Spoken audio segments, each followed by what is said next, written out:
This paper presents a learned approach for dual-view reflection removal. Traditional reflection removal algorithms either use a single image as input, which makes it difficult to identify and remove reflections, or use multiple images from a moving camera, which is inconvenient for users. We instead propose a learning-based de-reflection algorithm that uses stereo images as input. This is an effective trade-off between the two extremes. The parallax between two views provides cues to remove reflections, and two views are easy to capture due to the adoption of stereo cameras in smartphones. Most single-image techniques for reflection removal use image priors to disambiguate between reflection and transmission. However, most algorithms still cannot cleanly separate them. In fact, even humans may have difficulties when just given a single image. Existing multi-image de-reflection algorithms cannot easily be used for dual-view inputs though. They typically use hand-tuned heuristics based on motion parallax and require at least 3 to 5 input images, since two views are often not enough to make this problem well posed. We thus propose to have a neural network learn to perform reflection invariant flow estimation, which is able to align the transmissive layers of the two images as shown on the right. In short, our method consists of a learning-based reflection invariant flow model for dual-view registration and a learned synthesis model for combining aligned image pairs. We've also experimented with using a signal network to directly synthesize the de-reflection result from two input images. However, we have had no success with this unified approach. While this network is conceptually simple, training such a model requires difficult to acquire dual-view imagery that is subject to reflections. It is even more difficult to obtain such data with accurate ground-truth optical flow of the transmissive layer. As such, we resort to employing computer graphics and render virtual environments to create such a dataset. Training only on synthetic data may result in poor performance on real-world data though, due to the significant gap between the two domains.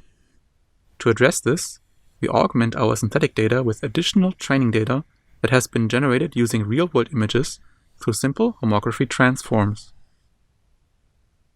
We also collect a real-world dual-view dataset with ground-truth transmission for evaluation purposes. To build this real-world test set, we use a camera rig of 5 synchronized phones. For each scene we captured, we obtain the transmission and images with reflections by placing different types of glass in front of the camera. Since the transmission shifts between the image captured with the glass and without the glass due to refractions, we register the image captured through glass to the ground-truth transmission using an affine transform. We quantitatively evaluate our reflection invariant optical flow only in our render test set, since the ground-truth optical flow is unavailable on our real-world test set. When evaluating on inputs with reflections, we find that our flow network trained with reflections is more robust than one trained without reflections.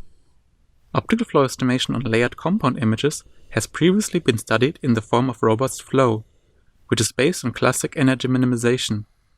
We compare to the robust flow for reflection removal and find that our proposed approach yields significantly better results.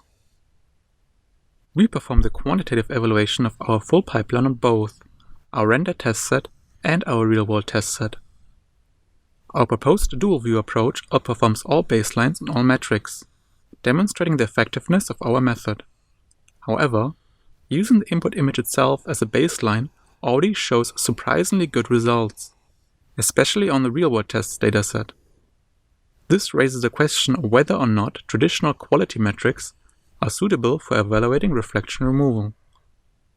This is exemplified by the example on the right, which shows results with similar P's and R, but a strong preference by human examiners for one over the other. We thus subsequently further compare the results through a user study. The results of this user study are included in the table on the left. Overall, our approach is preferred over the baselines in the vast majority of cases. Here, we show a representative example which demonstrates that our proposed dual-view approach can better remove challenging reflections in our test data. Please also consider our project website for a comparison tool which includes many more examples. Thank you for watching our presentation.